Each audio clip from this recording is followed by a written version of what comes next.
Welcome to Sunday School, Galatians 6:7. Be not deceived, God is not mocked, for whatsoever a man soweth, that shall he also reap.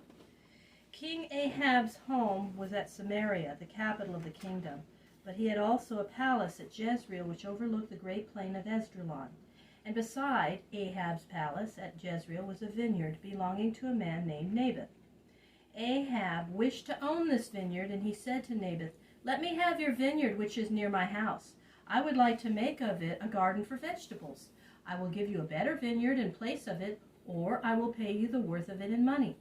But Naboth answered the king, "This vineyard has belonged to my father's family for many generations, and I'm not willing to give it up or to leave it." Ahab was very angry when he heard this. He came into his house and refused to eat, but he lay down on his bed and turned his face to the wall. His wife Jezebel came to him and said, "Why are you so sad? What is troubling you?" And Ahab answered her, "I asked Naboth to sell me his vineyard, or to let me give him another vineyard for it, and he would not." Then Jezebel said to him, "Do you indeed rule over the kingdom of Israel? Rise up and eat your dinner and enjoy yourself. I will give you the vineyard of Naboth." Then Queen Jezebel sat down and wrote a letter in Ahab's name and sealed it with the king's seal. And in the letter she wrote, "Let the word be given out that a meeting of the men of Jezreel is to be held, and set Naboth up before all the people. Have ready 2 men, no matter how worthless and wicked they may be, who will swear that they heard Naboth speak words of cursing against God and against the king. Then take Naboth out and stone him with stones until he is dead." Such was the fear of Queen Jezebel among all the people that they did as she gave command. They held a meeting and set Naboth up in the presence of the people. Then they brought in 2 men who told lies, declaring that they had heard Naboth speak words of cursing against God and against the king. And then they dragged Naboth out of the city and stoned him and killed him.